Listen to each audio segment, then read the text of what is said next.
আমরা সূরা তওবার সম্ভবত 18 নম্বর আয়াত ছিলাম, তাই না ফারুক ভাই? তো ছিল। হ্যাঁ, আমরা যে আয়াতগুলো আলোচনা করতেছিলাম যে আল্লাহ রাব্বুল আলামিন ৮ টা জিনিসের কথা বলেছেন 24 এখানে। 24 মনে হয় সম্ভবত। 23-24 দুইটা। ওভার হ্যাঁ, 24 দুইটা আয়াতের মধ্যে ছিলাম আরকি আমরা সেখানে। তো আল্লাহ রাব্বুল আলামিন সেখানে আমাদেরকে ৩ টা জিনিসের প্রতি মহাব্বত সবচেয়ে বেশি রাখতে বলেছেন। একটা হলো আল্লাহ, আল্লাহর রাসূল এবং জিহাদ ফি সাবিলিল্লাহ। এই ৩ টাকে ভালোবাসতেন বলছেন কিসের চেয়ে? আবাউকুম। এখানে আল্লাহ তাআলা বলছেন যে পিতামাতা, তারপরে সন্তান, তারপরে বাসস্থান, ব্যবসা-বাণিজ্য, তারপরে মাসাকিনা তারদাউনহা, এগুলো সবচেয়ে বেশি প্রিয় হতে হবে আল্লাহ এবং আল্লাহর রাসূল এবং জিহাদ ফি সাবিলিল্লাহ। এইজন্য এই যে ৩ টা জিনিসের ভালোবাসা, মহাব্বত, আসলে ইসলাম ভালোবাসাকে এত গুরুত্ব দিয়েছে যে এই ভালোবাসার উপর মানুষ থিসিসও লিখছে। আমার কাছে ইয়ে পাঠাইছিল একটা থিসিস আব্দুর রউফ ভাই। কানাডাতে একজন মনে হয় সম্ভবত পিএইচডি থিসিস লিখছে মহাব্বতের উপরে, ভালোবাসার উপর। ইসলামের যে ভালোবাসার যে কনসেপ্ট এত ব্যাপক যে গোটা ইসলামী ভালোবাসা। আপনার আল্লাহর প্রতি ভালোবাসা, রাসূলের প্রতি ভালোবাসা, জিহাদের প্রতি ভালোবাসা, গোটা মানব জাতির প্রতি ভালোবাসা, আল্লাহর সৃষ্টিকুলের প্রতি ভালোবাসা, ভালোবাসার কোনো অভাব নাই ইসলামে। এমনকি আল্লাহর সৃষ্টির প্রতি যারা ভালোবাসে তাদেরকে আল্লাহ ভালোবাসে। আমরা হাদিসের মধ্যে জানছি যে আল্লাহ রাব্বুল আলামিন এক প্রস্টিটিউট, এক মহিলা, সে একটা তৃষ্ণার্ত কুকুরকে পানি পান করেন, আল্লাহ রাব্বুল আলামিন তাকে মাফ করে দিয়েছেন। তার মানে আল্লাহর সৃষ্টিকে ভালোবাসলে আল্লাহ যারা আল্লাহর সৃষ্টিকে ভালোবাসে তাদেরকেও আল্লাহ ভালোবাসে। এজন্য গোটা ইসলামের মহাব্বত বা ভালোবাসার প্রতি এত গুরুত্ব দেওয়া হয়েছে যে পৃথিবীর অন্য কোনো ধর্মে ভালোবাসার যে এত ব্যাপক কোনো কনসেপ্ট নাই আমার দৃষ্টিতে যা মনে হয়েছে। এজন্য এই যে ৩ টা ভালোবাসা, আল্লাহর প্রতি ভালোবাসা, রাসূলের প্রতি ভালোবাসা এবং জিহাদ ফি সাবিলিল্লাহকে ভালোবাসা, এগুলো নিয়ে ব্যাপক স্টাডি হয়েছে। এমনকি শুধুমাত্র মাহাব্বতুল্লাহ, আল্লাহর ভালোবাসার উপরে একাধিক থিসিসও হয়েছে।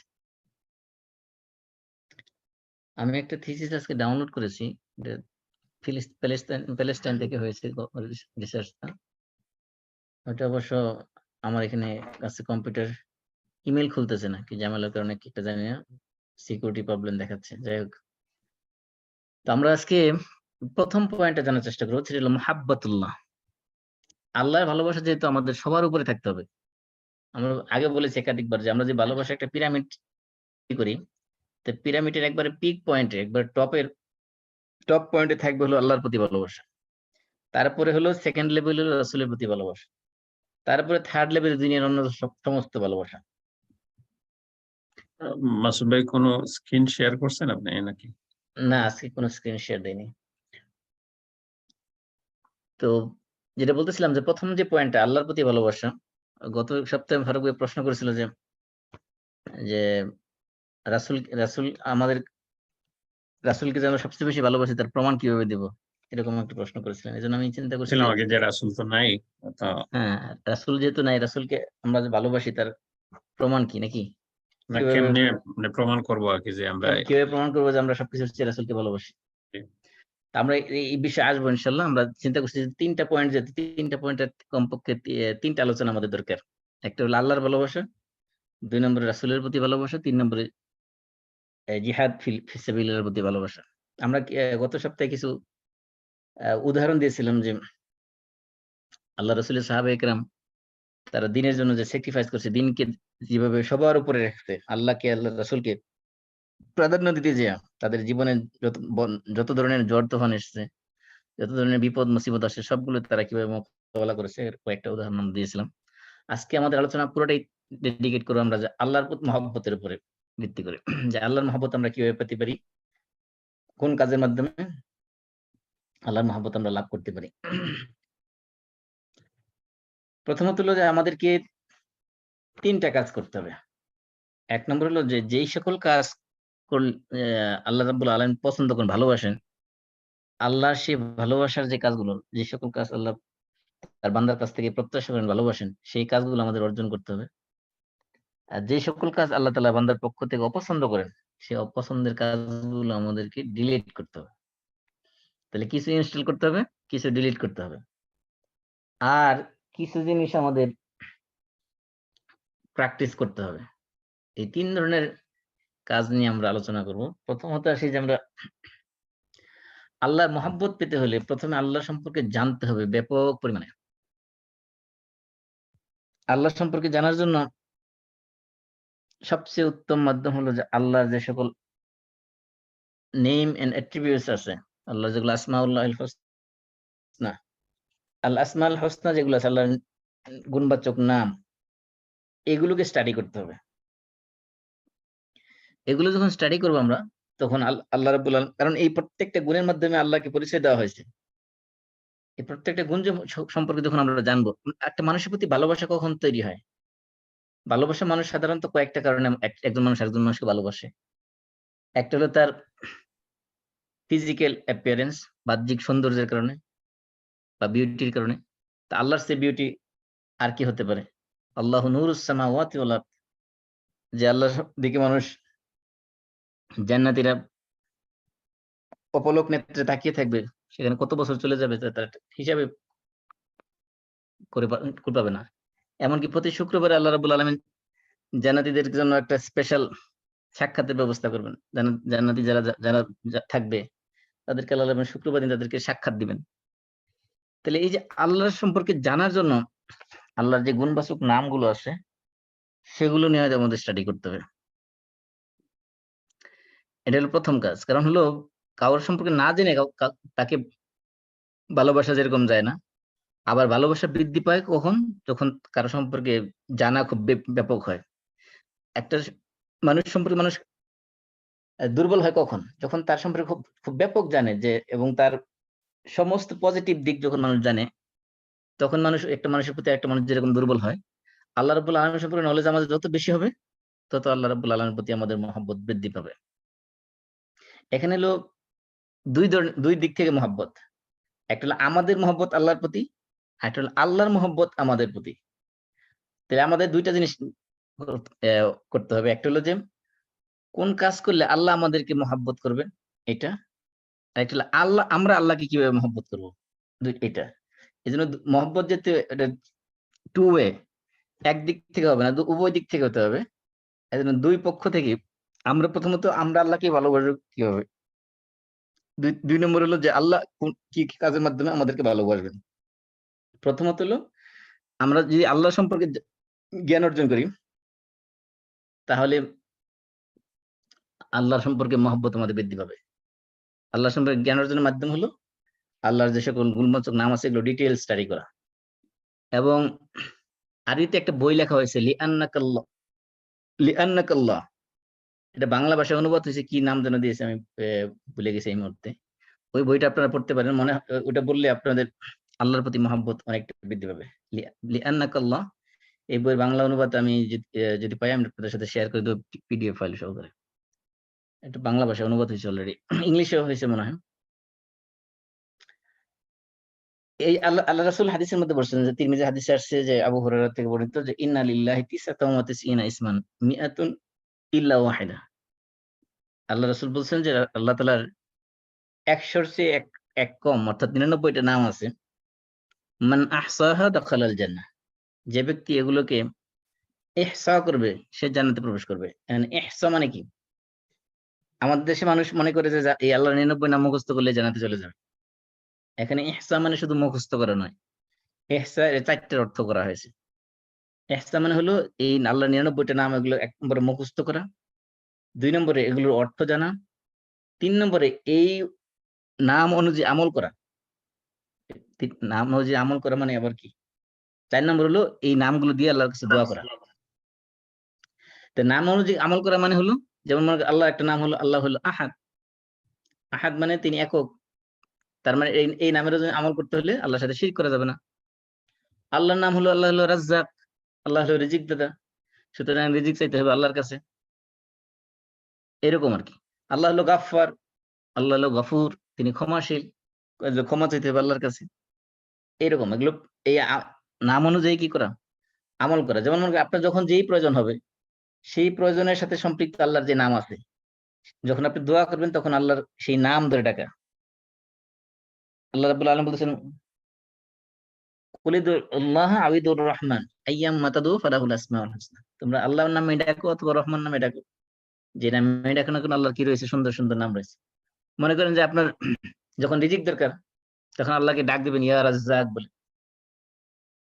আল্লাহ যখন আপনি যখন আল্লাহর কাছে কম গুনাহ থেকে মাফ চাইবেন, ইয়া গাফিরাজ যাম, ইয়া কাবিলাত তাওব, হ্যাঁ, ইয়া গাফফার, ইয়া সাত্তার, এরকম।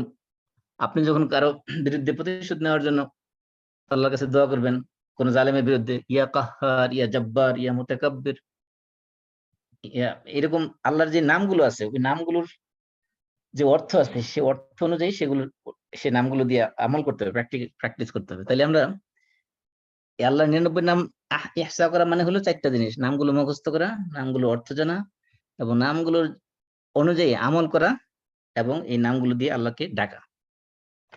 তাহলে প্রথম কাজ কি আমাদের? আল্লাহকে জানতে হলে, আল্লাহর মহব্বত পেতে হলে আল্লাহ সম্পর্কে জানতে হবে। আর জানার প্রথম মাধ্যম হলো আল্লাহর যে সকল গুণবাচক নাম আছে সেগুলো নিয়ে ব্যাপক স্টাডি করতে হবে। আল্লাহর প্রতি মহব্বত বৃদ্ধি করতে হলে আরেকটা কাজ আমাদের করতে হবে, সেটা হলো আল্লাহর কালাম তথা কোরআনকে তাদাব্বুর তাফাহুমের সাথে স্টাডি করতে হবে। তাদাব্বুর তাফাহুম মানে এটাকে কম্প্রিহেন্ড করতে হবে, বুঝতে হবে, হৃদয়ঙ্গম করতে হবে। শুধুমাত্র তেলাওয়াতের মধ্যে সীমাবদ্ধ রাখলে হবে না। যখন আপনার এটা কেরাতের সাথে যখন তাদাব্বুর হবে, তখন মনের ভিতরে আল্লাহর মহব্বত অটোমেটিক সৃষ্টি হবে। এবং আপনি যদি কোরআনের নির্দিষ্ট কোনো একটা সূরাকে ভালোবাসেন, সেই সূরার কারণে আল্লাহ আপনাকে মহব্বত করবেন।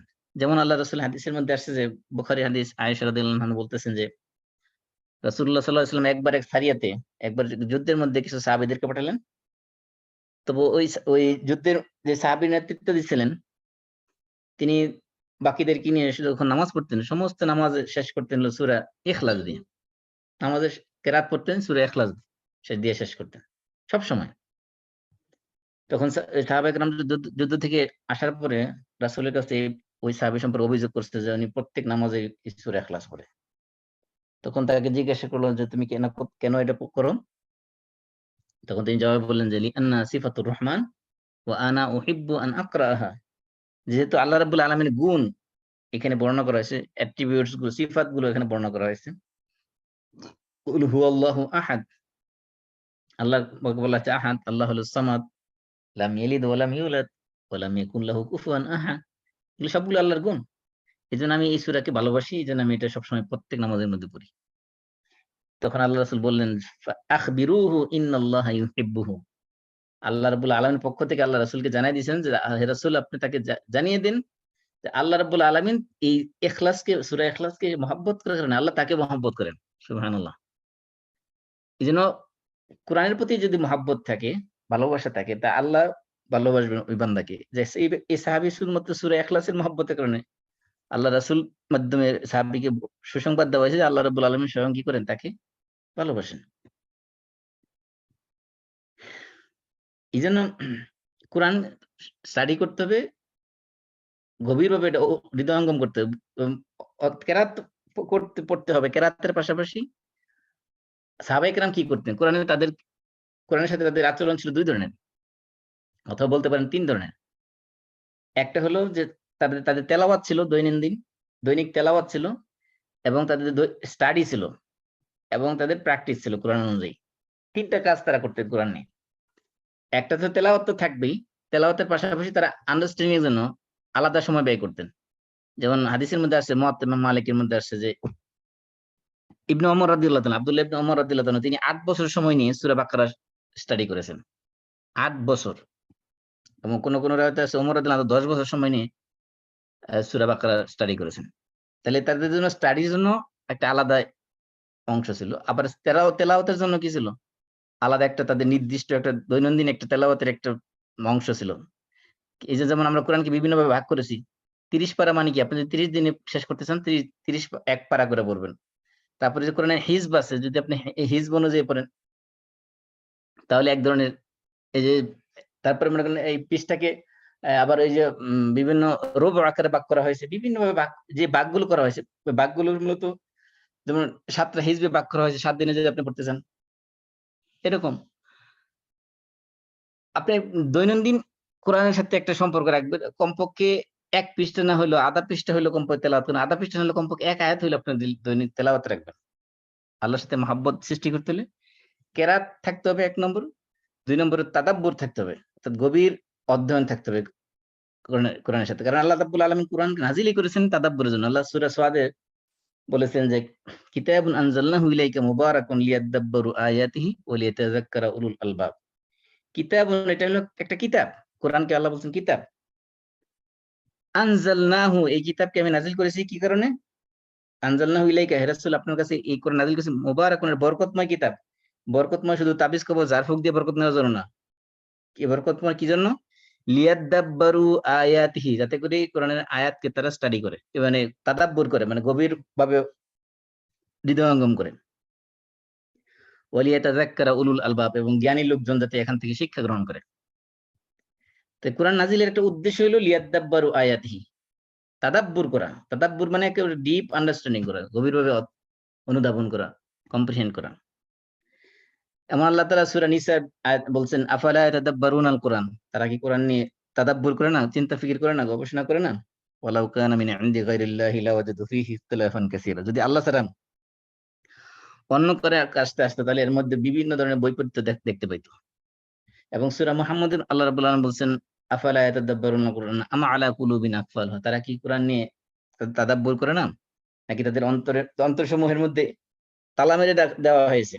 অন্তরসমূহ আমাদের অন্তর যদি ওপেন থাকে আল্লাহর কিতাব বোঝার জন্য, তাহলে আল্লাহ রাব্বুল আলামিন অন্তরের মধ্যে আল্লাহর কোরআনের জ্ঞান ঢেলে দিবেন। আল্লাহর প্রতি মহব্বত, কোরআনের প্রতি মহব্বত আল্লাহ ঢেলে দিবেন।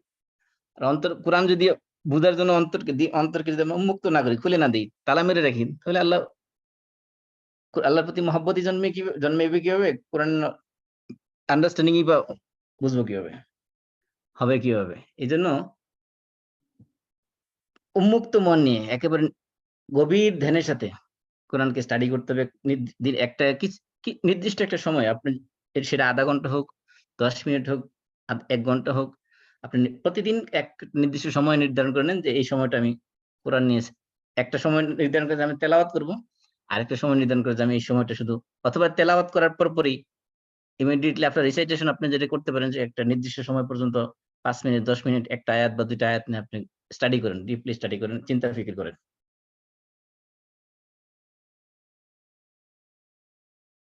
আর কোরআন তেলাওয়াতের সবচেয়ে বড় যে মর্যাদা, সবচেয়ে বড় যে গর্বের বিষয়, সেটা হলো আল্লাহ রাসূল বলছেন যে ইকরাউল কোরআন ফাইন্নাহু ইয়াতি ইয়াউমাল কিয়ামাতি শাফিআন লিআসহাবি। এই কোরআন যারা তেলাওয়াত করবে তাদেরকে এই কোরআন নিজে শাফাআত করবে কিয়ামতের দিন। তাহলে 2 নম্বর কাজ আমরা কি বললাম? কোরআন স্টাডি করতে হবে, তেলাওয়াত করতে হবে এবং স্টাডি করতে হবে। 3 নম্বর কাজ হলো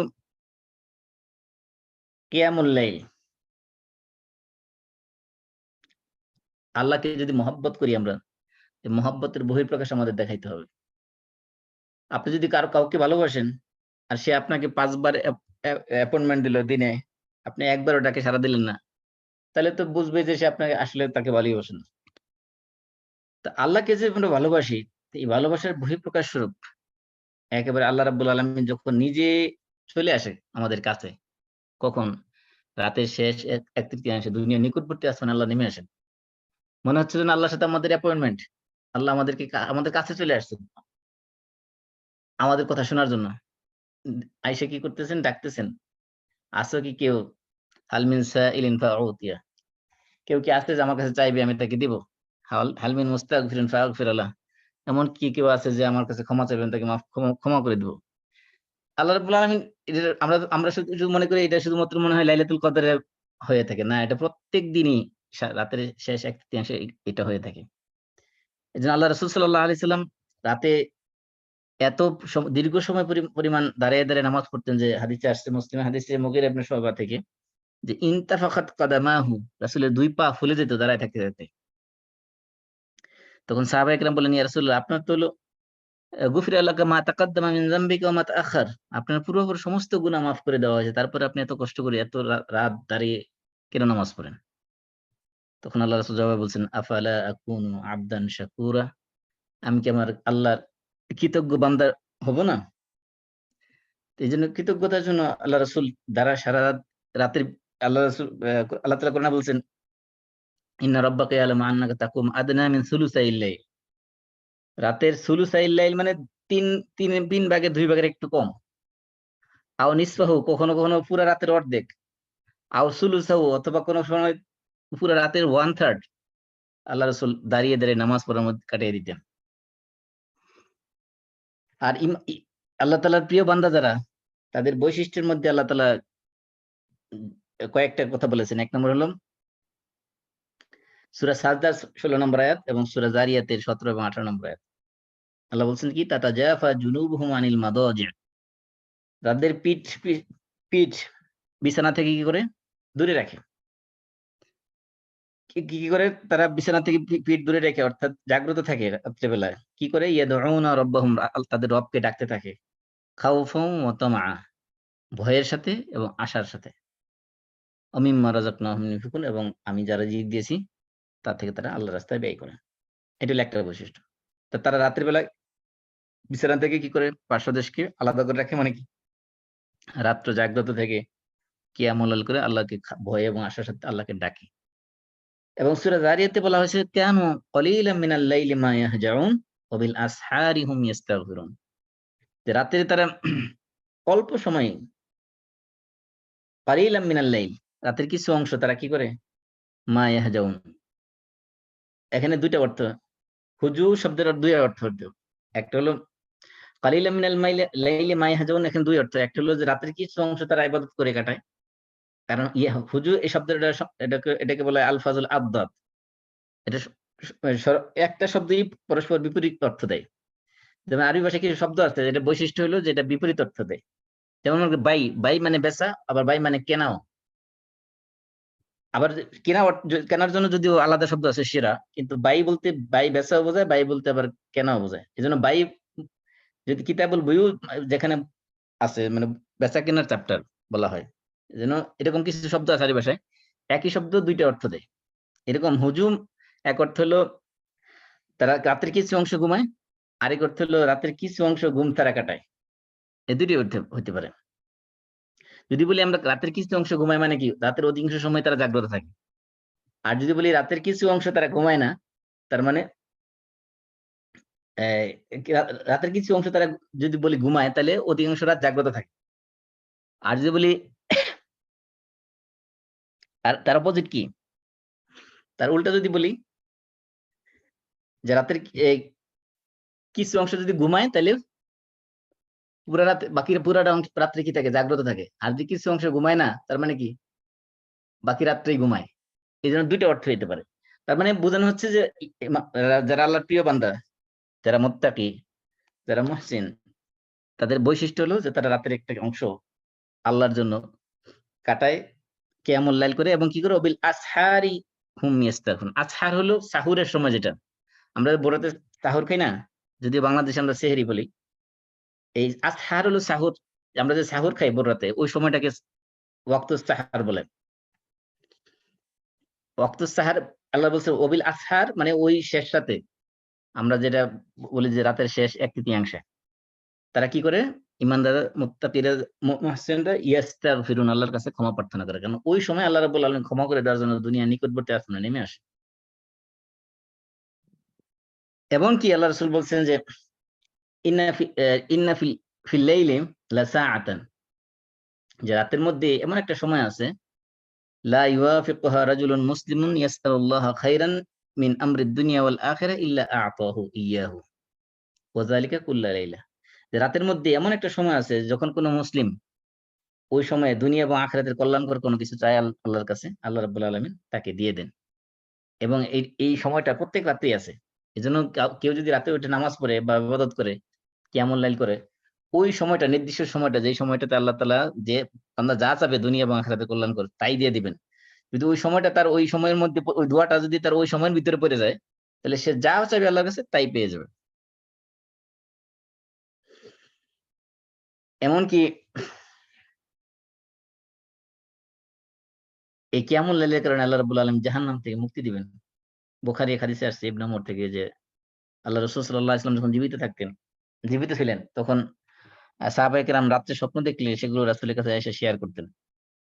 তো ইবনে ওমর বলতেছেন যে আমি যুবক ছিলাম এবং আমি মসজিদের মধ্যেই ঘুমাইতাম, রাতটা কাটাইতাম। তো আমি মনে মনে আশা করতাম যে আমি যদি কোনোদিন একটা স্বপ্ন দেখতাম, সেই স্বপ্নটা রাসূলের সাথে শেয়ার করতাম। তো ইবনে ওমর বলতেছে আমি একদিন রাত্রে স্বপ্নে দেখলাম, এক লম্বা স্বপ্নের বর্ণনা দিয়েছেন, বুখারী হাদিস এটা ৭,২২৮ নম্বর হাদিস। সেখানে রাত্রেবেলা দেখলো যে ফেরেশতারা এসে তাকে ধরে নিয়ে একটা জাহান্নামের কাছে নিয়ে গেল। জাহান্নামের একটা গর্তের মতো, এটার চতুর্পাশ দিয়ে আমরা যেরকম কূপ বানাই বা ইদারা বানাই, ওগুলো পাশে যেরকম উঁচু করে রাখা হয়, এরকম চতুর্পাশে উঁচু আছে, দুই পাশে কিছু কি বলে খুঁটি আছে, এবং এর মাঝখানে একজন ফেরেশতা আছে যে হাতের মধ্যে মুগুর নিয়ে দাঁড়ায় আছে, এবং এর ভিতরে কিছু লোক আছে যাদের মাথা নিচের দিকে, পা উপর দিকে। বলছে আমি এর মধ্যে আমার কিছু পরিচিত লোক এর মধ্যে দেখতে পেলাম। তারপরে আরেকজন ফেরেশতা আমাকে এসে ধরে অন্যদিকে নিয়ে গেল, নিয়ে বলল যে নি'মার রাজুলু আনতা লাউ তুকসিরুস সালাত, তুমি কতই না উত্তম মানুষ যদি তুমি নামাজ একটু বেশি বেশি করে পড়তে। অর্থাৎ এখানে ইবনে ওমরের প্রশংসা করা হয়েছে যে তুমি অত্যন্ত ভালো মানুষ, তবে কি তুমি যদি একটু নামাজ বেশি বেশি করে পড়ো তাহলে আরো কতই না ভালো হতো। ইবনে ওমর এই যে রাতের কিয়ামুল লাইল করার কারণে তাকে স্বপ্নের মধ্যে দেখানো হয়েছে, তাকে কি করা হয়েছে, জাহান্নাম থেকে মুক্তি দেওয়া হয়েছে। তারপরে আল্লাহ তাআলা যেই কাজগুলো পছন্দ করেন, সে কাজ হোক, এটা কথা হোক, কাজ হোক, এটা কাজটা আবার একটু বাহ্যিক কাজ হোক বা অন্তরের কাজ হোক, এই কাজগুলো আমাদের করতে হবে। যেমন অন্তরের কাজ কি? যেমন ১ নম্বর হলো আল্লাহ যে কাজগুলো পছন্দ করেন, মুমিনদের কাছ থেকে যেগুলো ভালোবাসেন, সেই ভালোবাসার কাজগুলো করতে হবে। আল্লাহর ভালোবাসা পেতে হলে আল্লাহ কাদেরকে ভালোবাসেন? আল্লাহ বলছেন সূরা তাওবা, ইন্নাল্লাহা ইউহিব্বুল মুত্তাকিন। আল্লাহ তাআলা মুত্তাকিদের ভালোবাসেন। মুত্তাকি কারা? যারা আল্লাহর আনুগত্য করে, আল্লাহর আদেশগুলোকে বাস্তবায়ন করে এবং আল্লাহর সমস্ত নিষেধ থেকে যারা বিরত থাকে, তারা হলো মুত্তাকি। তাহলে আল্লাহর ভালোবাসা পাইতে হলে কি করতে হবে? আল্লাহর সমস্ত আদেশগুলোকে বাস্তবায়ন করার চেষ্টা করতে হবে। আল্লাহর সমস্ত নিষেধগুলো থেকে নিজেকে যথাসাধ্য বিরত রাখার চেষ্টা করতে হবে। আর আল্লাহ কাকে ভালোবাসেন? সূরা বাকারার 222 নম্বর আয়াতে আল্লাহ বলেছেন, ইন্নাল্লাহা ইউহিব্বুত তাওয়াবিন। যারা তওবা করে বারবার, তাইবিন বলা হয় না, তাওয়াবিন, বারবার তওবাকারী, মানে গুনাহ হয়ে গেলেই সাথে সাথে তওবা করে। এমনকি হাদিসে আসছে যখন বান্দা গুনাহ করে, গুনাহ হওয়ার পরে যদি সে ওযু করে, ওযু করার পরে 2 রাকাত নামাজ পড়ে আল্লাহর কাছে মাফ চায়, আল্লাহ সাথে সাথে মাফ করে দেন। দেরিও করে না, সাথে সাথে মাফ করে দেন। আল্লাহ যেহেতু তাওবাকারীদেরকে ভালোবাসেন, এজন্য আল্লাহর ভালোবাসা পেতে হলে গুনাহ হোক বা না হোক তওবা করতে হবে। আল্লাহ রাসূলের তো গুনাহ পুরোপুরি সমস্ত গুনাহ মাফ। কিন্তু আল্লাহ রাসূল একই মজলিসে, সাহাবায়ে কেরাম বলতেন একই মজলিসে 70 বারের বেশি আল্লাহ রাসূল ইস্তিগফার করতেন। এইজন্য বেশি বেশি তওবা এবং ইস্তিগফার করতে হবে। আল্লাহর কাছে ক্ষমা চাইতে হবে এবং আল্লাহর কাছে তওবা করতে হবে। তারপরে আল্লাহর ভালোবাসা পেতে হলে আর কি করতে হবে? ইত্তিবাউর রাসূল। রাসূল যা কিছু নিয়ে আসেন আমাদের জন্য, সেগুলোকে সত্যায়ন করতে হবে। রাসূল যে সকল আদেশ করেছেন সেগুলো আনুগত্য করতে হবে। রাসূলের নিষেধগুলোকে থেকে বিরত থাকতে হবে। আল্লাহকে ভালোবাসাটা, আল্লাহ রাব্বুল আলামিন রাসূলকে ভালোবাসার সাথে কন্ডিশনাল করে দিয়েছেন। আল্লাহ রাব্বুল আলামিন সূরা আলে ইমরানে 31 নম্বর আয়াতে বলেছেন, কুল ইন কুনতুম তুহিব্বুনাল্লাহ ফাত্তাবিউনি ইউহিব্বুকুমুল্লাহ। হে রাসূল, আপনি বলে দিন যদি তোমরা আল্লাহকে ভালোবাসতে চাও তাহলে আমাকে অনুসরণ করো, রাসূলকে অনুসরণ করো। তাহলে কি করবে আল্লাহ? ইউহিব্বুকুমুল্লাহ, আল্লাহ স্বয়ং তোমাদেরকে ভালোবাসবেন। আর কি করবেন? ওয়াগফির লাকুম যুনুবাকুম, তোমাদের গুনাহ মাফ করে দিবেন। তার মানে আল্লাহর ভালোবাসা পেতে হলে আমাদের কি করতে হবে? রাসূলকে অনুসরণ করতে হবে। শুধুমাত্র মহাব্বত করে সীমাবদ্ধ না, রাসূলকে অনুসরণ করতে ফাত্তাবিউনি, মহাব্বত তো করতেই হবে অবশ্যই, সাথে সাথে রাসূলের অনুসরণ করতে হবে। রাসূল যে কাজগুলো করেছেন সেই কাজগুলো যথাসাধ্য করতে হবে। তারপরে কি করতে হবে? আল্লাহ তাআলা আর কাদেরকে ভালোবাসেন? আল্লাহ বলছেন ওয়া আকসিতু ইন্নাল্লাহা ইউহিব্বুল মুকসিতিন। সূরা হুজরাতের 9 নম্বর আয়াতে আল্লাহ বলছেন তোমরা জাস্টিস করো, ন্যায় বিচার করো, আদল ইনসাফ কায়েম করো, কিসত করো। আর আল্লাহ তাআলা মুকসিতিনদেরকে ভালোবাসেন, যারা ন্যায়পরায়ণ তাদেরকে আল্লাহ তাআলা ভালোবাসেন। এজন্য সব সময় ন্যায়পরায়ণতা একটা কমন বৈশিষ্ট্য যাতে আমার ভিতরে থাকে। ন্যায়পরায়ণতা বলতে শুধুমাত্র দুইজন ঝগড়া লাগছে আপনাকে বিচারক হিসেবে নিযুক্ত করেছে, সে ওই সময় শুধু ন্যায় বিচার করলেন, বিষয়টা এমন না। ন্যায়পরায়ণতা বলতে সবকিছুতে, এমনকি পারিবারিক লেনদেনে, হাজবেন্ড ওয়াইফের সম্পর্কের ক্ষেত্রে এখানে জাস্টিসের ব্যাপার আছে। সবকিছুর ক্ষেত্রে, সন্তানের সাথে আচরণ করার ক্ষেত্রে জাস্টিসের ব্যাপার আছে। আপনি একজনকে খুব বেশি ভালোবাসলেন, তাকে খুব বেশি দিয়ে দিলেন, আর একজনকে ইগনোর করলেন, এটাও ইনজাস্টিস করলেন।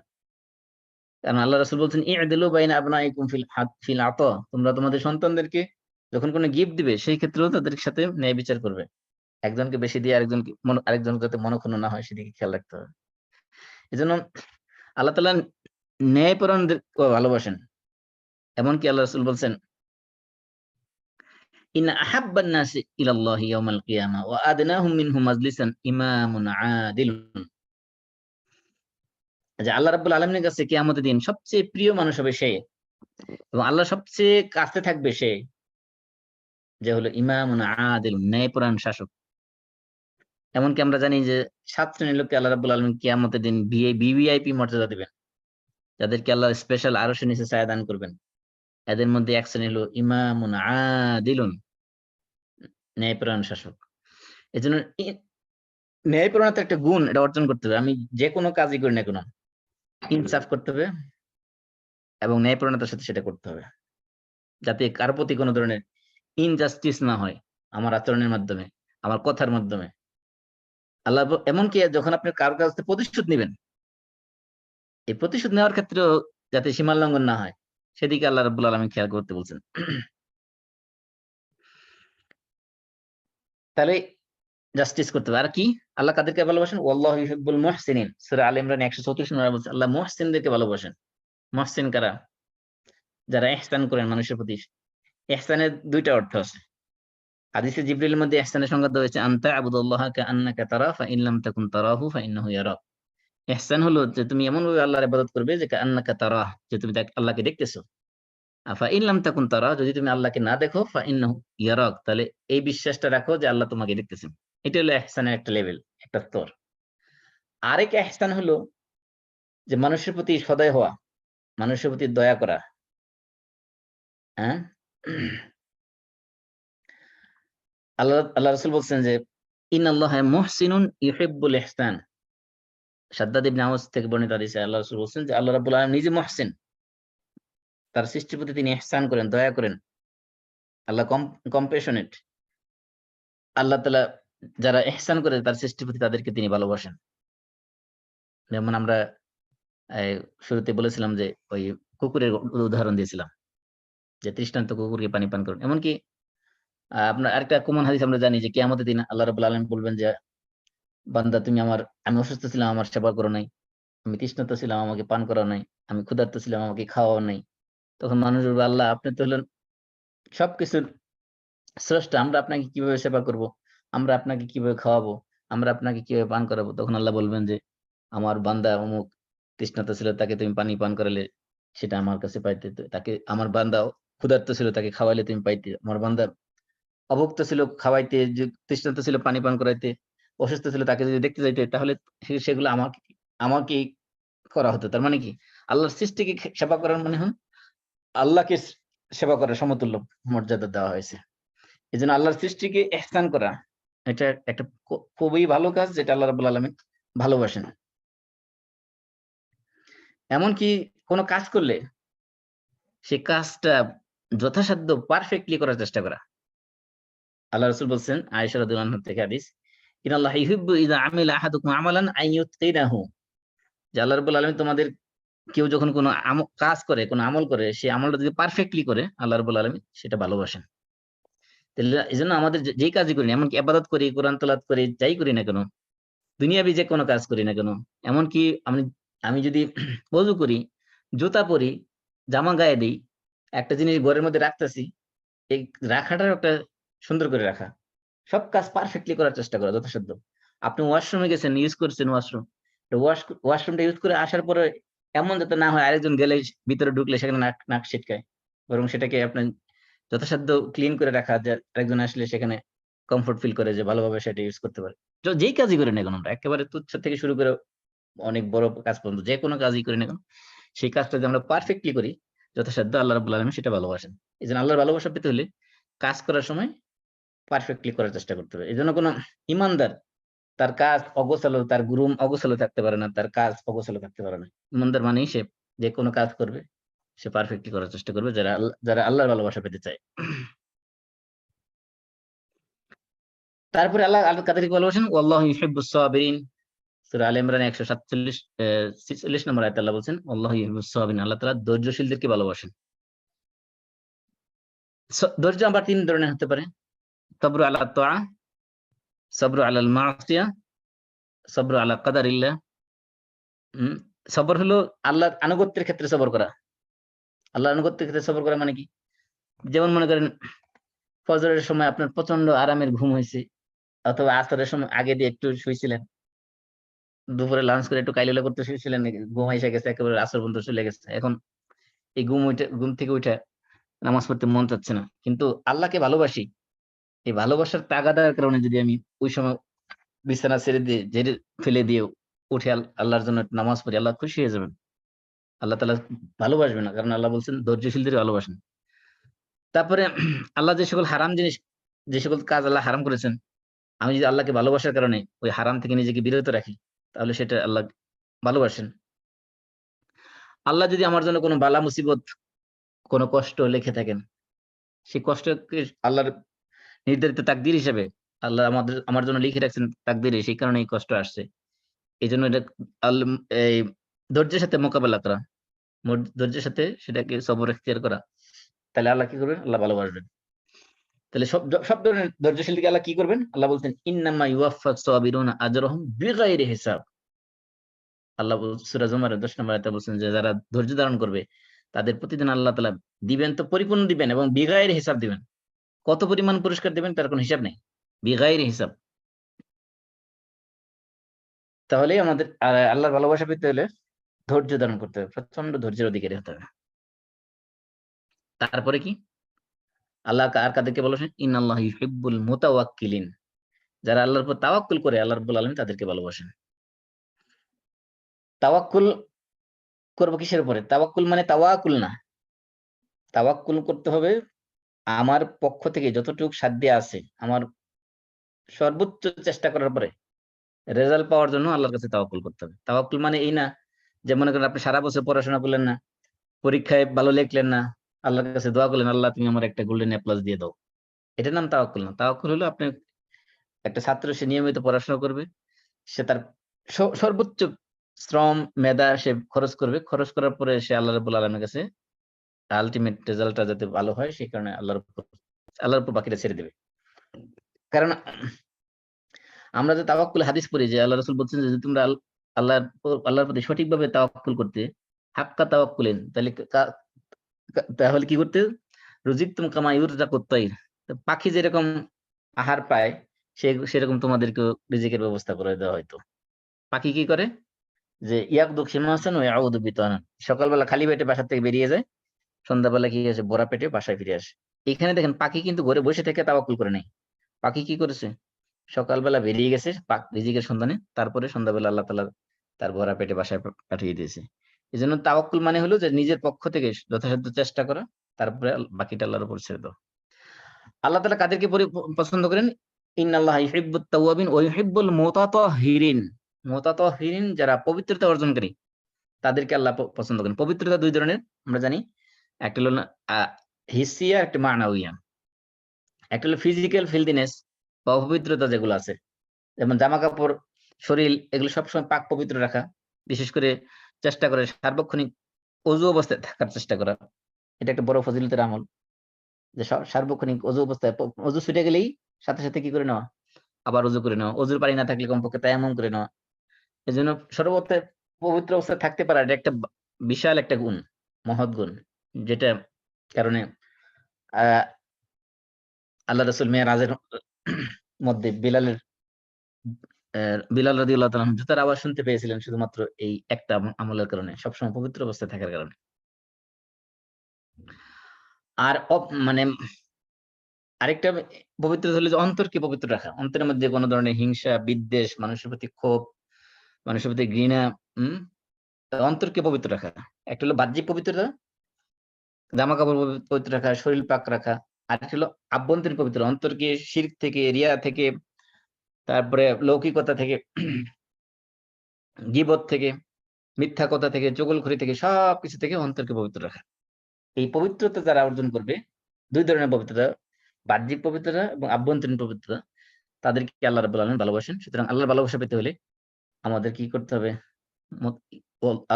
সূরা তাওবার মধ্যে আল্লাহ বলছেন আল্লাহু ইউহিব্বুল মুত্তাহহিরিন। মুত্তাহহিরিন, মুতাতাহহিরিন একই কথা। যারা অধিক পরিমাণে পবিত্রতা অর্জনকারী, তাদেরকে আল্লাহ রাব্বুল আলামিন ভালোবাসেন।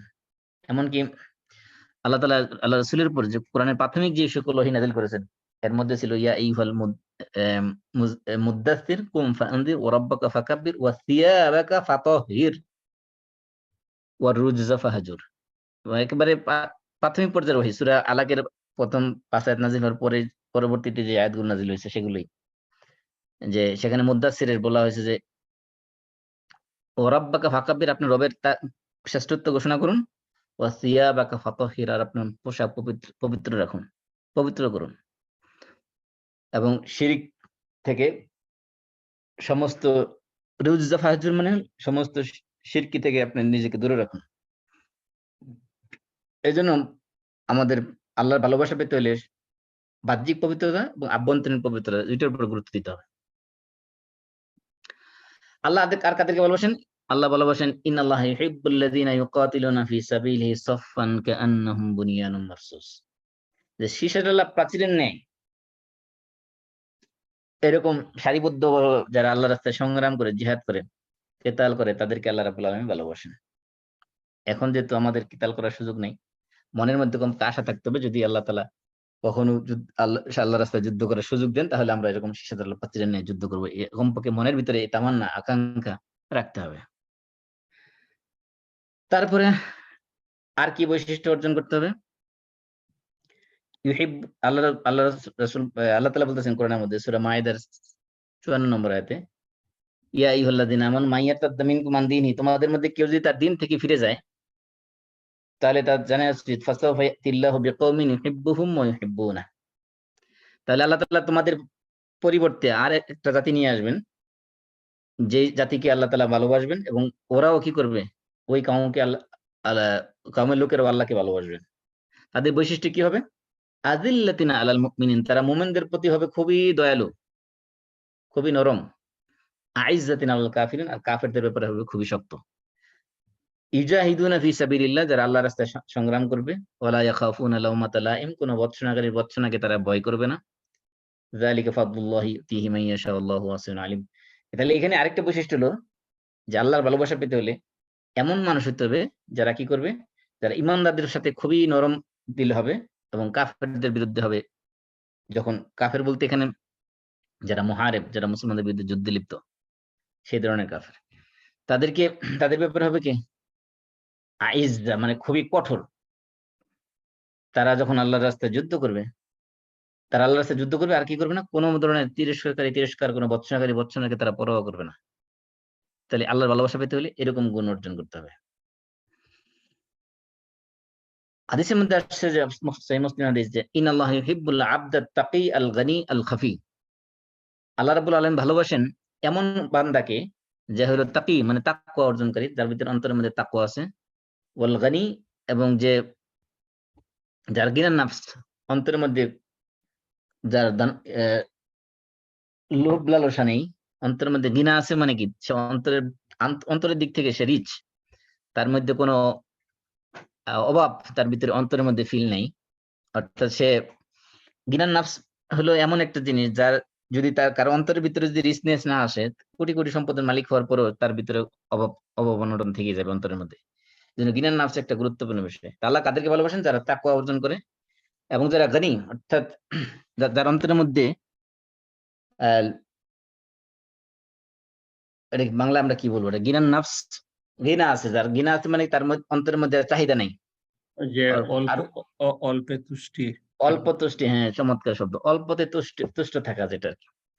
আর কাকে ভালোবাসেন? আল খাফি। আল খাফি মানে হলো যে কোনো কাজ করে সে কাজ মানুষকে দেখানো পছন্দ করে না, বরং কি খাফি মানে লুকায় রাখতে পছন্দ করে। অর্থাৎ আমরা কি করি, অনেক সময় দেখা যায় যে নফল রোজা রাখার পর ওটা মানুষের ঘোষণা দিয়ে বেড়াই কিভাবে, যে একজন রেস্টুরেন্টে যাচ্ছে, বলে ভাই চলেন যাই, না ভাই আমি রোজা আছি, যাব না। এই যে রোজা আছি এটা বলা তো দরকার ছিল না, বরং এটা না বলে বলতেছে ঠিক আছে আপনি যান, আমি এখন খাবো না, এটা বললে তো হয়তো। মানে যে রোজা রাখছি এটা অনেক সময় আমার মনে না জানার ইচ্ছা না থাকা সত্ত্বেও অনেক সময় কি করে আমরা বলে ফেলি। এই যে প্রদর্শন ইচ্ছা, রিয়া, এটা এক ধরনের গুনাহ, এটা এক ধরনের শিরক খাফি। আল্লাহ রাসূল বলছেন যে আল্লাহ তাআলা সেই বান্দাকে ভালোবাসেন যিনি হলো জানি, মানে অল্প তার অন্তরের মধ্যে পরিতৃপ্তি আছে, দুনিয়ার প্রতি লোভ লালসা তেমন বেশি নাই। আর কি আছে খাফি, যে তার আমলকে সে গোপন রাখে, এমন বান্দাকে আল্লাহ ভালোবাসেন। এই জন্য আমরা দান সদকা যখন করি, আল্লাহ তাআলা বলছেন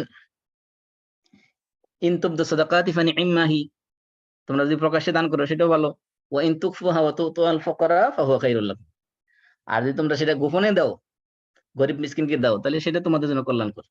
দান সদকা আপনি প্রকাশ্যে দিতে পারেন, গোপনে দিতে পারেন। যদি প্রকাশ্যে দিলে আপনার ভিতরে রিয়া আসে, লৌকিকতা আসে, তাহলে গোপনে দেওয়া উত্তম। আর যদি লৌকিকতা না আসে, বরং আপনি মনে করেন যে আমি প্রকাশ্যে দেওয়ার কারণে আমার প্রতিবেশী, আমার ভাই, সে আরো দেওয়ার প্রতি আগ্রহী হবে, এই নিয়তে যদি আপনি প্রকাশ্যে দেন তাহলে আপনার জন্য উত্তম। আর যদি মনে করেন যে আমার প্রকাশ্যে দিলে আমার অন্তরের মধ্যে রিয়া জাগবে, মানুষ আমাকে বাহাবা দিবে, তাহলে এটা সবের পরিবর্তে বরং গুনাহ হবে। তারপরে আল্লাহ তাআলা আর কোন কাজ ভালোবাসেন? হাদিসে আসছে যে, বুখারী ও মুসলিম হাদিস, ইবনে মাসউদ থেকে, যে ইবনে মাসউদ বলতেছে আমি রাসূলকে জিজ্ঞাসা করলাম আইউল আমালি আহাব্বু ইলাল্লাহ, আল্লাহর কাছে সবচেয়ে প্রিয় কাজ কি? তখন আল্লাহ রাসূল বলেন as-সালাতু আলা ওয়াক্তিহা, সময় মতো নামাজ পড়া। তারপরে কি? তারপরে বলছেন বিরুল ওয়ালিদাইন, পিতামাতার সাথে সদাচরণ করা। তারপরে কি? আল জিহাদু ফি সাবিলিল্লাহ, আল্লাহর রাস্তায় জিহাদ করা। এই কাজগুলো আল্লাহ ভালোবাসেন। আল্লাহর কাছে সবচেয়ে প্রিয় কাজ হলো ওয়াক্ত মতো নামাজ পড়া। 2 নম্বর হলো এই নামাজের পরপরই সবচেয়ে গুরুত্বপূর্ণ কাজ হলো আল্লাহর কাছে পিতামাতার সাথে সদাচরণ করা। 3 নম্বর হলো আল্লাহর রাস্তায় জিহাদ করা। এই কাজ আল্লাহ যদি ভালোবাসা পেতে চাই তাহলে এই 3টা কাজকে গুরুত্বের সাথে করতে হবে। আরেকটা কাজ কি? আল্লাহ রাসূল বলছেন আহাব্বুন নাসি ইলাল্লাহি আনফাউহুম, মানুষের মধ্যে সবচেয়ে প্রিয় মানুষ আল্লাহর কাছে সেই মানুষটা যে মানুষের সবচেয়ে বেশি উপকার করে। আপনি দেখবেন কিছু কিছু মানুষ আছে যে নিজের কাজ ফেলে দিয়ে অন্যের কাজের জন্য সময় ব্যয় করে।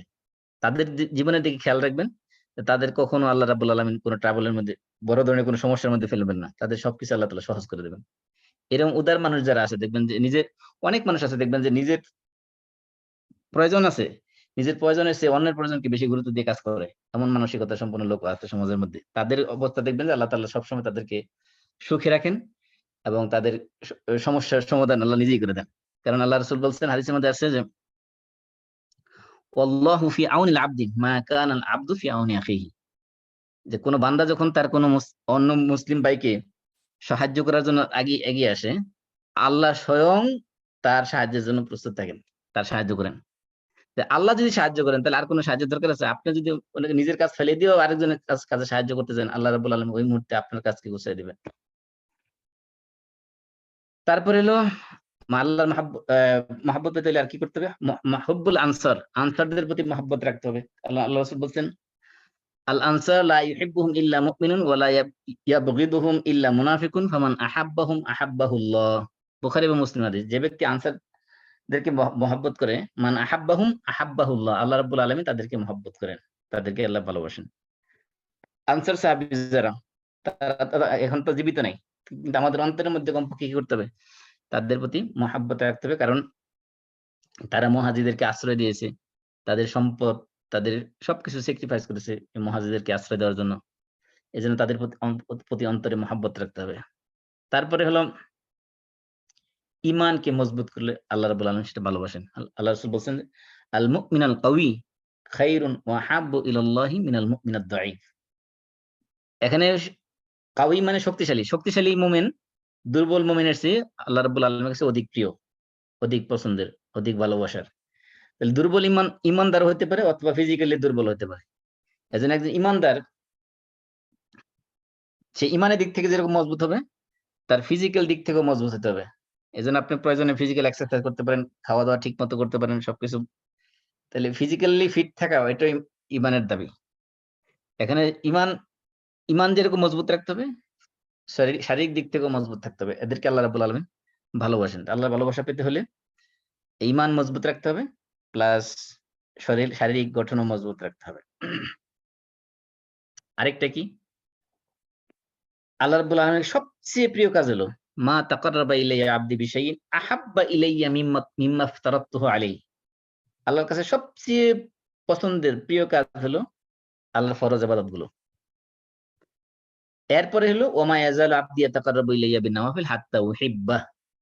এবং তারপরে আমার বান্দা নফল ইবাদত করতে করতে করতে করতে এমন একটা পর্যায়ে এসে যায় যে হাত্তা উহিব্বা, আমি স্বয়ং আল্লাহ তাকে ভালোবাসতে থাকি। সুবহানাল্লাহ। তাহলে আল্লাহর ভালোবাসা পেতে হলে ফরজ কোন ইবাদতের ছাড় তো দেওয়াই যাবে না, ছাড় দেওয়ার তো প্রশ্নই আসে না। কারণ আল্লাহ রাব্বুল আলামিন ভালোবাসেন কি as-সালাতু আলা ওয়াক্তিহা, ওয়াক্তের ভিতরে সময়ের মধ্যে সে নামাজ আদায় করতে হবে জামাতের সাথে, প্লাস নফল নামাজ পড়তে হবে বেশি বেশি।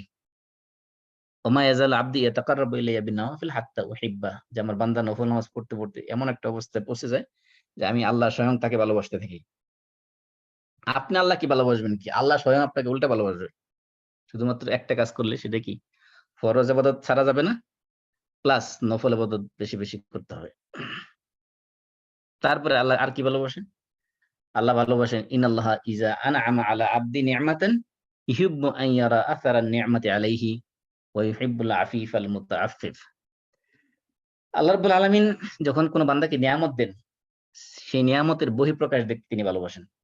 আল্লাহ আপনাকে অনেক সম্পদ দিয়েছেন, আপনি একটু ভালো পোশাক পরবেন সেটা না, দেখা গেল যে এমন ছিঁড়া ফাড়া জামা পরে আছে যে মনে হবে যেন মিসকিন। এরকম না, বরং আপনি আল্লাহ নিয়ামত দিয়েছে, নিয়ামতের একটু বহিঃপ্রকাশ আপনি দেখেন। আপনি আল্লাহ প্রচুর সম্পদ দিয়েছে, কিন্তু কিছু দান সদকা করেন। আপনি প্রচুর সম্পদ আছে, একটু ভালো খান, একটু ভালো পড়েন, কোনো সমস্যা নাই তো। আল্লাহ নিয়ামতের একটু শুকরিয়া করেন, আল্লাহ রাস্তায় কিছু দান করেন, নিজে কিছু ব্যবহার করেন। অনেক মানুষ আছে যে এমন কৃপণ যে সারা জীবন শুধু জমাইতে থাকে, কবে যে ভোগ করবে সে নিজেও জানে না। মরার আগ পর্যন্ত টাকা জমাইতে থাকে, ব্যাংকে জমাইতেছে শুধু, ভোগ যে কবে করবে সে নিজেও জানে না। এই জন্য আল্লাহ রাসূল বলছেন যে আল্লাহ তাআলা ভালোবাসেন যখন বান্দাকে কোনো নিয়ামত দেন, সেই নিয়ামতের বহিঃপ্রকাশ দেখতে পছন্দ করেন। এই জন্য আল্লাহ যখন কোনো নিয়ামত দেয়, সেই নিয়ামতের বহিঃপ্রকাশ স্বরূপ কমপক্ষে আল্লাহ শুকরিয়া আদায় করতে হবে, আল্লাহ রাস্তায় কিছু দান সদকা করতে হবে। তারপরে রাতের নামাজের কথা তো বলছি। হাদিসের মধ্যে আসছে আহাব্বুস সালাতি ইলাল্লাহি সালাতু দাউদ। আল্লাহর কাছে সবচেয়ে প্রিয় নামাজ হলো দাউদ আলাইহিস সালামের নামাজ। দাউদ আলাইহিস সালামের নামাজ কি? হাদিসের মধ্যে আসছে কানা ইয়ানামু নিসফাল লাইল, তিনি রাতের অর্ধেক রাত পর্যন্ত ঘুমাইতেন। তারপরে কি করতেন? ওয়া ইয়াকুমু সুলুসাহু, রাতের 1/3 কিয়ামুল লাইল করতেন। তারপর বাকি থাকলো কত? 1/6। এই 1/6 তিনি আবার কি করতেন? ঘুমাইতেন। তাহলে প্রথমে অর্ধেক ঘুমাইতেন, লাস্টে আবার 1/6 ঘুমাইতেন, মাঝখানে 1/3 কি করতেন? তিনি ইবাদত করতেন, কিয়ামুল লাইল করতেন। এই জন্য কিয়ামুল লাইল যদি আমরা করি তাহলে এই রুটিন অনুযায়ী করা, অর্ধেক রাত পর্যন্ত ঘুমানো, তারপরে 1/3 পর্যন্ত ইবাদত করা, তারপরে আবার ফজরের আগে একটু ঘুমানো। আবার এমন ঘুম যাতে না হয় যে ফজরের নামাজই কাজা হয়ে যায়। এটা হলো সবচেয়ে আল্লাহর কাছে প্রিয় রাতের নামাজ, মানে কিয়ামুল লাইল। আল্লাহ রাব্বুল আলামিন আরো অনেক কিছু ভালোবাসেন, তার মধ্যে একটা হলো যে যুদ ফিদ দুনিয়া। আল্লাহ রাসূলের কাছে এক সাহাবী জিজ্ঞাসা করেন, ইয়া রাসূলুল্লাহ, আমাকে এমন কিছু কাজ শিখিয়ে দেন যে কাজ করলে আল্লাহ আমাকে ভালোবাসবেন, মানুষ আমাকে ভালোবাসবেন। আল্লাহ রাসূল বলছেন, উযহুদ ফিদ দুনিয়া ইউহিব্বুকাল্লাহ উযহুদ মিম্মা ফি আইদিন নাস ইউহিব্বুকান নাস। তুমি দুনিয়ার প্রতি লোভ, দুনিয়ার প্রতি মোহ, দুনিয়ার প্রতি ভালোবাসা ছেড়ে দাও, আল্লাহ তোমাকে ভালোবাসবেন। আর মানুষের কাছে যা আছে সেগুলোর প্রতি লোভ করো না, সেগুলোর প্রতি আকর্ষণ রেখো না, তাহলে তোমাকে মানুষ ভালোবাসবে। মানুষের কাছে হাত পাতা, মানুষের কাছে দ্বারস্থ হওয়া, এটা মানুষ পছন্দ করে না। এই ঠিক তেমনি আল্লাহ রাব্বুল আলামিন যদি কারো অন্তরের মধ্যে দুনিয়ার মহাব্বত বেশি ঢুকে যায়, সেই বান্দাকে আল্লাহ রাব্বুল আলামিন পছন্দ করে না। এই জন্য দুনিয়ার মহাব্বত যার অন্তরে কম, তাকে আল্লাহ ভালোবাসেন বেশি। এই জন্য আল্লাহর ভালোবাসা পেতে হলে দুনিয়ার প্রতি আকর্ষণ মহাব্বত কম থাকতে হবে, আখিরাতের প্রতি মহাব্বত বেশি রাখতে হবে, এবং আল্লাহ তাহলে আল্লাহ রাব্বুল আলামিন কি করবেন? ভালোবাসবেন।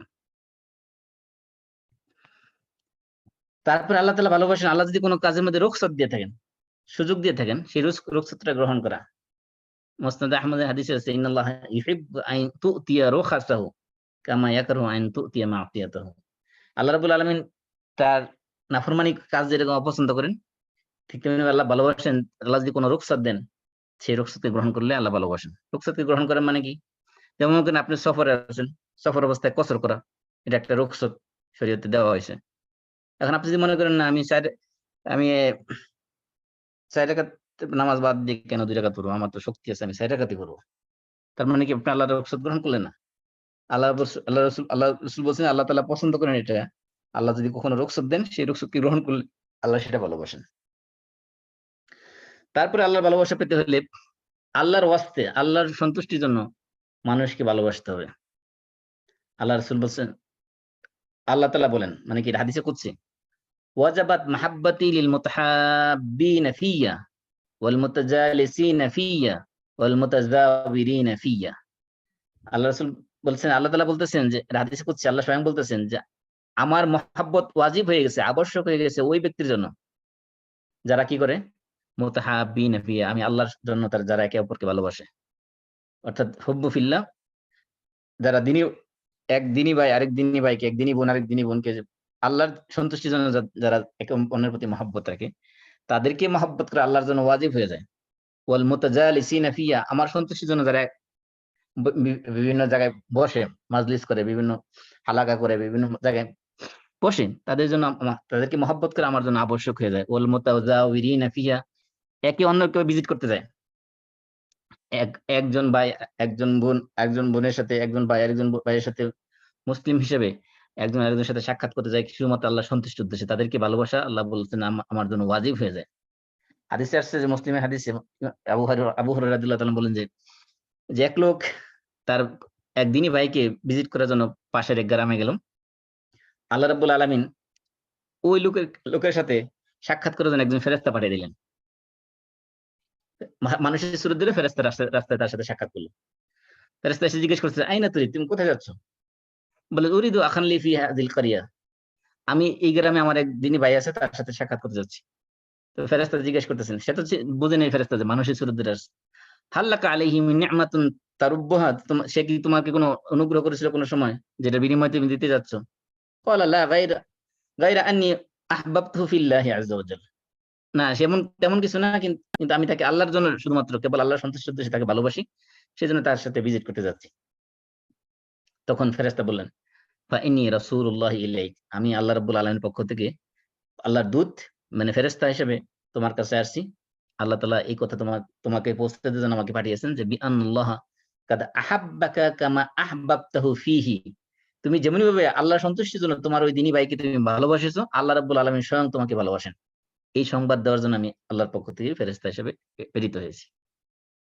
তাহলে আল্লাহর জন্য মানুষকে ভালোবাসা, এটা হলো আল্লাহকে ভালোবাসার পাওয়ার একটা অন্যতম মাধ্যম। দুনিয়াবি কোনো স্বার্থের জন্য না, যে তার সাথে সম্পর্ক রাখলে বিপদে আপদে সে আমাকে আগায় আসবে, অথবা সে আমাকে আর্থিক অভাব অনটনে বললে সে আমাকে হেল্প করতে পারবে, এই দুনিয়া, অথবা তার মন্ত্রীর সাথে, প্রাইম মিনিস্টারের সাথে তার উঠা বসা আছে, তার সাথে সম্পর্ক রাখলে আমার অনেক বিপদ আপদ কেটে যাবে, এরকম না। বরং একমাত্র আল্লাহ সন্তুষ্টির উদ্দেশ্যে, দুনিয়াবি কোনো লোভ লালসার উদ্দেশ্যে না, আল্লাহ সন্তুষ্টির উদ্দেশ্যে যদি কাউকে ভালোবাসে, তাহলে আল্লাহ রাব্বুল আলামিন তাদেরকে ভালোবাসবেন। তারপরে আল্লাহর ভালোবাসা পেতে চাইলে দাউদ আলাইহিস সালামের রোজা রাখতে হবে। দাউদ আলাইহিস সালামের রোজা কি? আল্লাহ রাসূল বলছেন, আহাব্বুস সিয়ামি ইলাল্লাহি সিয়ামু দাউদ। দাউদ আলাইহিস সালামের রোজা হলো আল্লাহর কাছে সবচেয়ে বেশি প্রিয় রোজা। সেটা কি? মানে নফল রোজা আর কি। কানা ইয়াসুম ইয়াওমান ওয়া ইফতিরু ইয়াওমান, তিনি একদিন রোজা রাখতেন, আবার একদিন কি করতেন? রোজা ভাঙতেন। আল্লাহর কাছে আরো প্রিয় আমল আছে, এক খাস আম গোত্রের এক লোক আল্লাহ রাসূলের কাছে এসে জিজ্ঞেস করছে, ইয়া রাসূলুল্লাহ, আল্লাহর কাছে সবচেয়ে প্রিয় কাজ কি? বলছে প্রথমত হলো আল্লাহর কাছে প্রিয় কাজ হলো ঈমান বিল্লাহ, আল্লাহর প্রতি ঈমান আনা। তখন তারপরে কি? তারপর বলছেন সিলাতুর রাহিম, আত্মীয়দের সাথে সুসম্পর্ক রক্ষা করা। তারপরে কি? তারপর বলছেন যে আমরে বিল মারুফ ওয়ান নাহি আনিল মুনকার, ভালো কাজের আদেশ করা এবং খারাপ কাজ থেকে মানুষকে বিরত রাখা বা নিষেধ করা। এই কাজগুলো আল্লাহ তাআলা পছন্দ করেন, এগুলো বেশি বেশি। আরেকটা কাজ আল্লাহর কাছে সবচেয়ে প্রিয়, সেটা হলো আল ইকসার মিন যিকরিল্লাহ, যে আল্লাহর অধিক পরিমাণে জিকির করা। মুসা আলাইহিস সালামকে ইবনে আব্বাস রাদিয়াল্লাহু তাআলা থেকে বর্ণিত হাদিসে আসছে যে মুসা আলাইহিস সালাম আল্লাহকে জিজ্ঞাসা করছেন, আই রব আইয়ু ইবাদুকা আহাব্বু ইলাইক, হে আল্লাহ, তোমার বান্দাদের মধ্যে কোন বান্দা তোমার সবচেয়ে বেশি প্রিয়? মুসা আলাইহিস সালাম আল্লাহকে প্রশ্ন করলেন। তখন আল্লাহ জবাব দিলেন, আকসারুহুম লি যিকরান, আমার যে বান্দা আমার জিকির বেশি সবচেয়ে বেশি করে, সে আমার সবচেয়ে বেশি প্রিয়।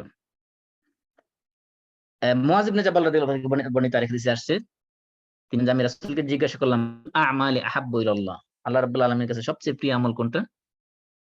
মুআয, আল্লাহ রাসূল বলছেন যে আনতা মুতা ওয়া লিসানুকা রাতবুম মিন যিকরিল্লাহ, যে তুমি এমন অবস্থায় মৃত্যুবরণ করো যে তোমার জিহ্বা তখন আল্লাহর জিকিরে সতেজ আছে, তাজা আছে, সিক্ত আছে, ভিজা আছে।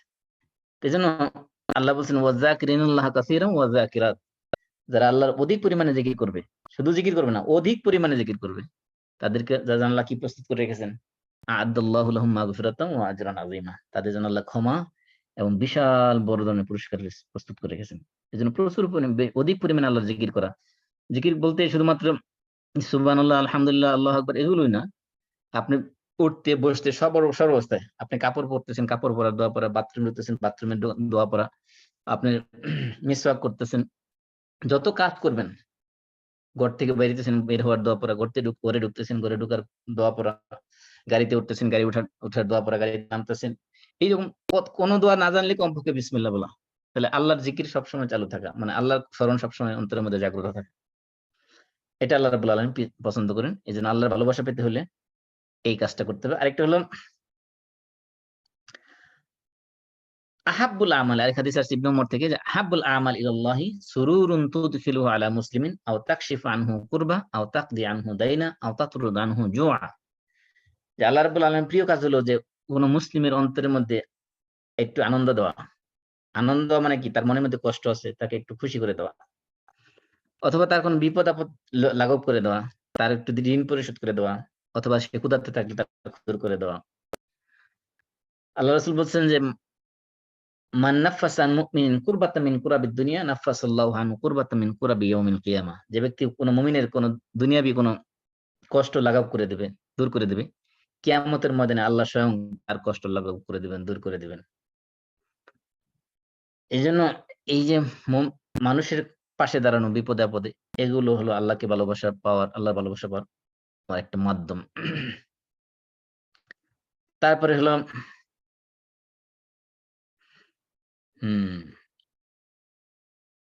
বিতরের নামাজ। আল্লাহ রাসূল বলছেন যে ইন্নাল্লাহা উইত্রুন ইউহিব্বুল উইত্র, আল্লাহ রাব্বুল আলামিন নিজে বেজোর, তিনি বিজোড়কে পছন্দ করেন। বিজোড়কে পছন্দ করেন মানে এখন উইতর, সালাতুল উইতর হতে পারে অথবা বেজোড় সংখ্যা হতে পারে। আমরা বিতরের নামাজ আমরা নিয়মিত পড়বো, এটা কখনো ছাড়বো না। আরেকটা হলো যে কোন কাজ কম হোক পরিমাণে, সেটা যদি কন্টিনিউয়াস করা হয় সেটা আল্লাহ ভালোবাসেন। আয়েশা রাদিয়াল্লাহু আনহা বলেছেন যে আল্লাহ রাসূলকে প্রশ্ন করল, আইয়ুল আমালি আহাব্বু ইলাল্লাহ, আল্লাহর কাছে সবচেয়ে প্রিয় আমল কোনটা? তিনি বলেছেন যে আদওয়ামুহা ওয়া ইন কাল্লা, যে আমল কন্টিনিউয়াস করা হয়, মানে নিয়মিত নিরবচ্ছিন্নভাবে করা হয়, যদিও সেটা পরিমাণে কম হয়। তাহলে আমরা যেই কাজই করি না কেন, মনে করেন আপনি কোরআন তেলাওয়াত করতেছেন, আমাদের এমন হয় যে রমজান মাসে ৫ খতম দিয়ে ফেলাইছি, কিন্তু সারা বছর ১ খতমও নেই। এরকম না করে আমরা যেটা করতে পারি, যে কাজটা মনে করেন আপনি তেলাওয়াত করতেছেন, এমন দেখা যায় একদিনে খুব আবেগে ৩ পারা পড়ে ফেললাম, এরপর আর ১ সপ্তাহ কোরআন সাথে সম্পর্ক নেই। আল্লাহর কাছে প্রিয় আমল হলো সেই আমল যেটা আপনি পরিমাণে কম করলেও নিয়মিত করা। আপনি প্রতিদিন কোরআন তেলাওয়াতের অভ্যাস করেন, যেটা পরিমাণে কম হলে ১ আয়াত করে হলেও প্রতিদিন পড়েন। এরকম যাতে না হয় যে একদিন ৩ পৃষ্ঠা পড়লাম, পরে ৭ দিন আর ৬ দিন আর পড়লামই না। বিষয়টা এমন না করে, বরং আপনি যদি প্রতিদিন একটা অভ্যাস করে ফেলেন যে কিছু করা, তাহলে এটা আল্লাহর কাছে বেশি প্রিয়। এইজন্য আল্লাহর কাছে প্রিয় আমল হলো যে আদওয়ামুহা ওয়া ইন কাল্লা, যে আমল নিয়মিত করা হয় কিন্তু সেটা পরিমাণে যদিও কি হয়, কম হয়, সেই আমল আল্লাহর কাছে বেশি প্রিয়। তারপরে আল্লাহর কাছে বেশি প্রিয় হলো দুইটা ফোঁটা, একটা কাতরাত মিন দুমু' মিন খাশিয়াতিল্লাহ ওয়া কাতরাতু দামিন তুরহাকু ফি সাবিলিল্লাহ। যে একটা দুইটা ফোঁটা আল্লাহর কাছে সবচেয়ে বেশি প্রিয়। একটা হলো যেই অশ্রুটা আল্লাহর ভয়ে চোখ দিয়ে গড়ে পড়ে, সেই চোখের পানিটা আল্লাহর কাছে সবচেয়ে বেশি প্রিয়। আরেকটা ফোঁটা হলো এমন রক্ত, যে রক্ত আল্লাহর রাস্তায় যুদ্ধ করার পরে শরীর থেকে বেরিয়ে গেছে, সেটা হলো আল্লাহর কাছে প্রিয়। আর আল্লাহর কাছে সবচেয়ে প্রিয় বান্দা হলো সে আহসানুহুম খুলুকান, যার চরিত্র সবচেয়ে সুন্দর। আরেকটা কাজ আল্লাহ পছন্দ করেন, সেটা হলো ইন্নাল্লাহ হাইয়ুন সত্তিরুন, আল্লাহ তাআলা অত্যন্ত লাজুক এবং অত্যন্ত গোপনীয়তা পছন্দ করেন। এই জন্য আল্লাহ ইউহিব্বুল হায়া ওয়াস সিতর, আল্লাহ নিজে লজ্জাশীলতা এবং গোপন রাখাকে পছন্দ করেন। এমনকি আল্লাহ রাসূল বলছেন, মান সাতারা মুসলিমান, দুনিয়াতে যদি কেউ কোনো মুসলমানের দোষ ত্রুটি গোপন রাখে, সাতারাহুল্লাহু ইয়াউমাল কিয়ামা, কিয়ামতের দিন আল্লাহ রাব্বুল আলামিন তার দোষ ত্রুটিকে গোপন রাখবেন। এমনকি আল্লাহ রাসূল বলছেন যে ইন্নাল্লাহা ইউহিব্বুর রিফকা ফিল আমরি কুল্লিহি, আল্লাহ রাব্বুল আলামিন সমস্ত কাজের কোমলতাকে পছন্দ করেন, কঠোরতা আল্লাহ কখনো পছন্দ করেন না। এজন্য কোমল স্বভাবের হওয়া, এগুলো আল্লাহ রাব্বুল আলামিনের পছন্দের কাজ। ইন্নাল্লাহা জাওয়াদ ইউহিব্বুল জুদ, আল্লাহ রাব্বুল আলামিন নিজে দানশীল এবং তিনি দানশীলতাকে ভালোবাসেন, পছন্দ করেন। এবং আতিথেয়তা, ইন্নাল্লাহা কারীমুন ইউহিব্বুল কুরামা, আল্লাহ রাব্বুল আলামিন নিজে দানশীল এবং তিনি যারা অতিথিপরায়ণ তাদেরকে আল্লাহ রাব্বুল আলামিন ভালোবাসেন। এবং ক্ষমা করে দেওয়া, এটা আল্লাহ নিজে, ইন্নাল্লাহা আফুউন ইউহিব্বুল আফওয়া, আল্লাহ নিজে ভালো ক্ষমাশীল, ক্ষমা করে দেওয়াকে আল্লাহ ভালোবাসেন। এজন্য আমরা বেশি পরিমাণে ক্ষমার গুণ অর্জন করার চেষ্টা করব। আল্লাহ রাব্বুল আলামিনের কাছে সবচেয়ে প্রিয় কালাম হলো, বাণী হলো ৪ টা, সুবহানাল্লাহ, আলহামদুলিল্লাহ, ওয়া লা ইলাহা ইল্লাল্লাহ, আল্লাহু আকবার। এই ৪ টা কালাম হলো সবচেয়ে প্রিয় কালাম আল্লাহর কাছে। এজন্য আমরা এগুলো বেশি, বেশি করার চেষ্টা করব। আল্লাহর প্রিয় কথা বেশি তেলাওয়াত করলে আল্লাহর ভালোবাসা বেশি পাওয়া যাবে। তারপরে ২ টা বাক্য আছে, যে বুখারীর সর্বশেষ হাদিস, যে কালিমাতানি হাবিবাতানি ইলার রহমান খাফিফাতানি আলাল লিসান সাকিলাতানি ফিল মিজান। আল্লাহ রাব্বুল আলামিনের কাছে, রহমানের কাছে সবচেয়ে প্রিয় ২ টি বাক্য, যে ২ টা বাক্য হলো জিহ্বায় খুব হালকা এবং মিজানের পাল্লায় খুব ভারী হবে। সেটা সুবহানাল্লাহি ওয়া বিহামদিহি ওয়া সুবহানাল্লাহিল আযীম। এবং আল্লাহ রাব্বুল আলামিন অনেক অ্যা প্রিয় জায়গা আছে। প্রিয় এই আজকে যেগুলো আমরা বললাম, যেই কাজের মাধ্যমে আমরা আল্লাহ রাব্বুল আলামিনের ভালোবাসা অর্জন করতে পারবো, এজন্য আল্লাহর প্রিয় কাজগুলো কি? আর কোন, কোন কাজগুলো আল্লাহ অপছন্দ করেন, সেগুলো আমরা ইনশাআল্লাহ আরেকদিন আলোচনা করব, যে যেই কাজগুলো আমাদের এভয়েড করা উচিত, যেগুলো আল্লাহ ভালোবাসেন না। সেই কাজ, আল্লাহর ভালোবাসা পেতে হলে একদিকে যেরকম আল্লাহ যেগুলো পছন্দ করেন সেগুলো করতে হবে। আর যে আরেকদিকে হলো আল্লাহ যেগুলো অপছন্দ করেন, সেগুলো আমাদের চরিত্র থেকে, আমাদের দৈনন্দিন কাজ থেকে, আমাদের জীবন থেকে সেগুলো ডিলিট করতে হবে। সেই ডিলিটের কাজগুলো ইনশাআল্লাহ আমরা আরেকদিন আলোচনা করব। যে আপনাদের কারো কোনো প্রশ্ন থাকলে বলেন।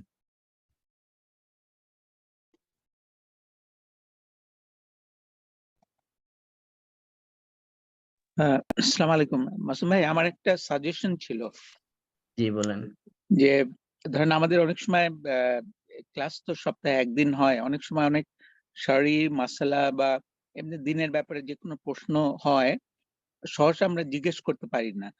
আমার ধারণা ছিল যদি আমরা আরেকটা হোয়াটসঅ্যাপ গ্রুপ এখানে করি বা QLLP তে রাখি, যে আমরা ওরকম কারো যদি কোনো প্রশ্ন থাকে সেখানে আমরা ভয়েস মেসেজ বা এমনি লিখিত দিলাম, এরকম ৪টা ৫টা হয়ে গেলে তারপরে লক করে দিলাম। তারপরে আপনার সময়ের মতন যখন মানে সুবিধা হলো উত্তর দিলেন, আবার আনলক করে দিলাম, আবার যদি কোনো প্রশ্ন থাকে। এটা কি মনে করেন? হ্যাঁ, এটা একটা ভালো উদ্যোগ। আপনাদের যাদের যত ধরনের প্রশ্ন আছে সেগুলো একত্রে একটা গ্রুপের মধ্যে শেয়ার করলেন, সেখানে আমি আমার সময় মতো উত্তর দিয়ে দেব ইনশাআল্লাহ। তাহলে আমরা QLLP এই গ্রুপটাতেই রাখি আর কি। অথবা আরেকটা গ্রুপ করতে পারেন, যে ইসলাম Q&A, কোশ্চেন এন্ড আনসার। আচ্ছা, ঠিক আছে। অথবা ইসলাম Q&A দিয়ে আপনি একটা গ্রুপ করে দিলেন, সেখানে সবাইকে বললেন যে যারা যারা কোশ্চেন করতেছেন এখানে কোশ্চেন করুন। ঠিক আছে, জাযাকাল্লাহ। ওকে, আসসালামু আলাইকুম। ওয়ালাইকুম আসসালাম। মোজাম্মেল বলছিলাম, ভালো আছেন? জি আলহামদুলিল্লাহ। আমি একটা বেশ পুরনো প্রশ্ন, একটু কনফিউশন হচ্ছে যে নামাজ পড়তেছি, তখন পিছন থেকে কেউ সালাম দিয়ে ঢুকলো, আমাকে সঙ্গে সঙ্গে সালামের উত্তরটা দিতে হবে? মানে নামাজ চলাকালীন কেউ সালাম দিছে, সেই সালামের উত্তর দিতে হবে কিনা? হ্যাঁ। সেই সালামের উত্তর আপনি উচ্চস্বরে আওয়াজ দিয়ে দেওয়া দরকার নেই, আপনি হাত দিয়ে ইশারা করতে পারবেন নামাজ চলাকালীন। নামাজ চলাকালীন হাত না দিয়ে যদি আমি তখন আস্তে আস্তে ওয়ালাইকুম আসসালাম বলে চলবে? না না, আপনি নামাজের ভিতরে অন্য কোনো আমল করতে পারবেন না, শুধুমাত্র হাতে ইশারা দেওয়ার ব্যাপারে হাদিসে আসছে।